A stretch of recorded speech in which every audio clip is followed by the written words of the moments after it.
Agar siz sog'lom yashashni xohlasangiz, hadeb aptekami apteka, hadeb shifokorma shifokor yurish jonga tekkan bo'lsa, unda siz uchun eng oltin sirni aytaman. Ibn Sino tabobatida 6 zaruriy shart, ya'ni sittay zaruriya deb kitobda keltirilgan. Agar kimki mana shu 6 zarur shartni hayotiga kirgizsa, 80% deyarli shifokorga ish tushmaydi. Bular birinchi toza havo. Endi to'g'ri, toza havoni biz qo'limizda emas, biz qila olishimiz qiyin, lekin eplasak bo'ladi. Qanaqa qilib uyning namligini to'g'rilashimiz mumkin, uyning xonasini haroratini saqlashimiz mumkin va havo filtrlar o'rnatishimiz mumkin. To'g'rimi? Yoki haftada bir marta toqqa chiqib dam olishimiz mumkin va chuqur nafas olib, nafas gimnastikalar qilishimiz mumkin. Demak, birinchi toza havo, ikkinchisi to'g'ri ovqatlanish.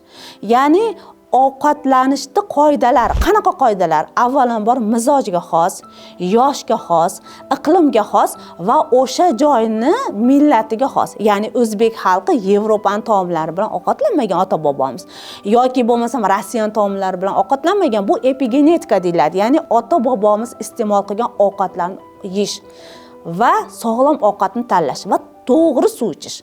Ikkinchi shart xuddi shu.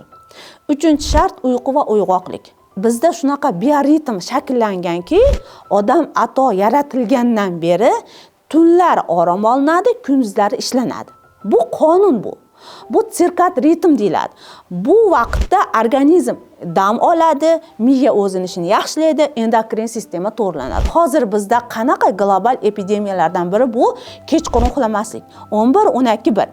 Shuning uchun juda ko'pchilikda gormonal muvozanatning buzilishi, insulin resistentness, jigar detoksining buzilishi, o't qopdagi muammolar paydo bo'lyapti. Agar 10-11 ga borib uxlasangiz, 6-8 soat bir kunlik uyqu me'yor. To'liq uxlasangiz, aynan belgilagan vaqtda uxlasangiz, sizda kun bo'yi energiyani yaxshi bo'lishi, jigar yaxshi ishlash, o't qop yaxshi ishlash, gormonal muvozanatingiz to'g'rilanadi. Mana oddiy bitta narsa.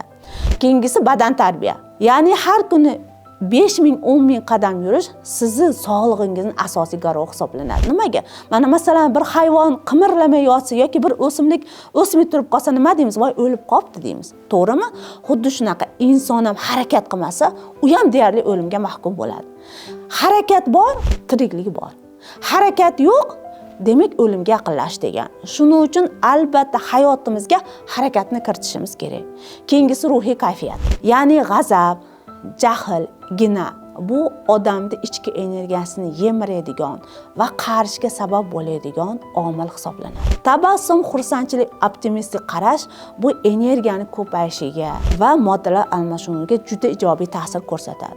Shuning uchun ham ruhiy kayfiyatning eng o'rtasi bu tabassum qilish. Har doim hayotdan xursand bo'lib, tabassum bilan yashaydigan insonlar kamroq kasal bo'ladi va kamroq shifokorga ish tushadi. Keyingisi tutish va chiqarish. Hozirgi kunda eng ko'p uchraydigan muammolardan biri bu ich qotish. Ya'ni mana shu ichak faoliyatining yaxshi emasligi, katta va kichik hojatlarning buzilishi, hayz tizimini buzilishi ham organizmni normal hayot kechirishini buzuvchi omillardan biri hisoblanadi. Ya'ni tutish va chiqarish deganda yeyotgan ovqating va chiqib ketayotgan kaloriyang va chiqinding bir-biri bilan muvozanati bo'lishi kerak. Agar siz mana shu 6 zaruriy shartni o'zingizga lozim tutsangiz, siz hayotda go'zal, chiroyli, energiyali va asosiysi shifokor va aptekalarga kamroq ishingiz tushadi. Bizning ota-bobolarimiz shu darajada ilmli, tajribali bo'lishganki, qanday qilsam sog'lom yashashim mumkin, nima qilsam men birovga muhtoj bo'lmayman degan savollarga yechimlar taklif qilib ketgan bir necha asrlar muqaddam. Jumladan Ibn Sino o'zini Tib qonunlar kitobida. Bizdan faqat bitta narsa qolgan, uni o'qib o'rganish. Albatta o'qigan bilan o'qimagan teng bo'lmaydi. Agar o'qisak, ilmni oshirsak, unda biz sog'lom, chiroyli va go'zal hayot kechiramiz.